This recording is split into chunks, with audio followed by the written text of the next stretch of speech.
আমার বাবার নাম আলামিন চিস্তি, আমার মার নাম উমিয়া রুমা। আমরা হচ্ছে আউয়াল হাজির ফ্যামিলির। তো আমার বাবার যে চাচাতো ভাই আক্তার সুমন, আলাউদ্দিন হাজির ছেলে আক্তার সুমন, আমার বাবাকে মানে নানান ধরনের ভয় দেখায়ে সম্পদগুলো সব আত্মসাৎ করছে। আমার বাবার 101% সম্পদ ওনারা পুরা লুট কইরা নিছে। এখানে মানে আমার দাদারা হচ্ছে তিন ভাইয়ের সমান সম্পদ, সবারই 101% করে সম্পদ। তো ওনারা হচ্ছে আমাদের সম্পদগুলো নিয়ে লুট করে ওনারা দ্বিগুণ সম্পত্তির মালিক হয়ে গেছে। এখন আমাদের ওই সম্পদের কোনো ভাগ তো দেয় না। ওনাদের ফ্যাক্টরি, মানে ওই ফ্যাক্টরিতে আমার বাবারও বিজনেস আছে, ওই ফ্যাক্টরিতে যেই টাকাটা আসতো ওই টাকাটা পর্যন্ত ওনারা অফ করে দিছে। ওনারা মাত্র 20,000 টাকা দিত, যেখানে আমার বাবার 10 কোটি টাকার সম্পদ ওনারা নিয়ে আত্মসাৎ করছে।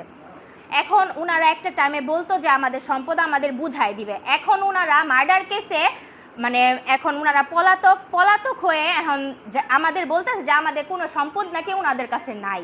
আমাদের কাছে তো দলিল আছে, ওনারা আমার দলিলের মধ্যে লিখছে যে আমাদের ভরণ পোষণের দায়িত্ব নিবে, কিন্তু আমাদের কোনো দায়িত্ব কি? ওনারা আমাদের কুকুর বিলারেরও জায়গারা ওনারা আমাদের দেয়নি। কিছু হলে আমাদের বাসা থেকে বের করে দিতে চায়। ওনার ওয়াইফ আক্তার সাহেবের যে ওয়াইফ, উনি সব কিছু ডিল করে, ওনার কাছে যদি আমরা আমার বাবার টাকা পয়সা যদি আমরা ওনার কাছে যা চাই, উনি আমাদের সাথে খুব খারাপ আচরণ করে। মানে উনি এমন ব্যবহার করে যেমন আমরা ওই বাসার কাজের মানুষ। কিন্তু আমার বাবার যতটুকু সম্পদ ওনারও সেম সম্পদ, ওনাদের যতটুকু ওই বাসায় অধিকার আমাদেরও সেম অধিকার। আমরা ওই অধিকারটা ওইখানে পাইতেছি না। আর আমরা এতদিন কিছুই করি নাই। কিছু না করার কারণে আমার বাবারে আমার মারে খুব মানসিক অত্যাচার করে। আমার বাবাই যে মানসিকভাবে ভাইঙা 6 মাস মানে ওই জায়গায় এই ঢাকাতে একটা হসপিটালে আমার আব্বু এখানে ছিল চিকিৎসা অবস্থায়। মানে ওনারা চাইছে যে আমার বাবারে পাগল বানায়, আমার মাকে পাগল বানায় আমাদের বাসা থেকে বের করে দিবে, যার কারণে সম্পদটা সুমন নিয়ে গেছে। ওনাদের আমার চাচা বলতেও ঘৃণা লাগে, কারণ আপন মানুষ হয়ে তো একটা মানুষ থেকে সম্পদ নিয়ে যাওয়ার কোনো অধিকার নাই। আর আমার বাবার, আমি বড় সন্তান, আমি অনার্স সেকেন্ড ইয়ারে পড়ি, আমি একজন মানে বড় সন্তান অনুযায়ী আমার থেকে কি ওনাদের একটা নেওয়ার দরকার ছিল না? আমার মাও তো জানে না যে ওনার থেকে সম্পদটা। আমার বাবাকে ওরা মাথার মধ্যে গান ঠেকায়ে মানে ভয় দেখায়ে সম্পদগুলি নিয়ে গেছে। এখন একটা মানুষের জানের তো মায়া আছে, এতগুলি মানুষ ওনারে ভয় দেখাইতেছে, উনি তো লিখে দিবে না, ভয় দেখায় জিনিসগুলি নিয়ে গেছে। আমরা আজও পর্যন্ত কারো কাছে বিচার পাইনি। ওরা আওয়ামী লীগ করতো, ওরা শামীম ওসমানের লোক ছিল, আমরা অনেক মানুষের কাছে গেছি কিন্তু কখনো বিচার পাই নাই। এখন আমরা না পাইরা এই পর্যন্ত এখানে আসছি বিচার পাওয়ার জন্য, আমরা যেন সুষ্ঠু একটা বিচার পাই। আর এখান থেকে যাওয়ার পরে যে আমাদের কি হবে এটা আমরা জানি না, কারণ ওনারা আজকে দুপুর 3টা বাজে আমার বাবা মারে থ্রেট দিস আমার মা নাকি এটা করে ওইটা করে, আমার মা এই লোক ওই লোক। আসলে আমাদের কোনো লোকই না, আমাদের নিজেদের সম্পদ আমরা পাবো, ওইটার জন্য তো আমাদের দৌড়াদৌড়ি করতেই হবে। আমরা এই পর্যন্ত কিছুই করি নাই, এখন না কিছুই করি নাই, কিন্তু এখন আমাদের করতে হবে, কারণ ওনারা এত আমাদের 10 কোটি টাকার জায়গা তো আমরা এমনি ছেড়ে দিতে পারি না। ওনারা নিজেদের সব সম্পদ করছে, দুবাই, থাইল্যান্ড, মালয়েশিয়া, এক এক দেশে ওনারা বিজনেস করতেছে, কিন্তু এদিকে তো আমরা কিছু করতেছি না। এই যে আমাদের ঘরে বাজারের কোনো খরচ দেয় না, কিছু দেয় না। এত সম্পদের মালিক ওনারা কিভাবে হইছে? অবশ্যই মানুষের সম্পদ লুট করে এত সম্পদের মালিক হইছে। BMW গাড়ি দিয়ে চলে, প্রাডো গাড়ি দিয়ে চলে, এত টাকা কই পায় ওনারা? এত টাকা মানে আমাদের সম্পদ নিয়েই ওনারা এত টাকার মালিক হইছে। আক্তার সুমন অনেক বড় ওনার ওয়াইফরা এত বড় কথা বলে, মানে আমরা বাসা দিয়ে যাওয়া আসা করতে অনেক ভয় পাই, নিজেদের বাসা দিয়ে যাইতে আসতেও ভয় পাই। মানে আমাদের জানের কোনো নিরাপত্তাই নাই। আমার বাবার যে এই যে 4 কোটি টাকা, 10 কোটি টাকা এত সম্পদ, এই সম্পদটা যেন আমরা পাই, এই জন্য আমরা সবার কাছে একটা সুষ্ঠু বিচার চাইতে আসছি।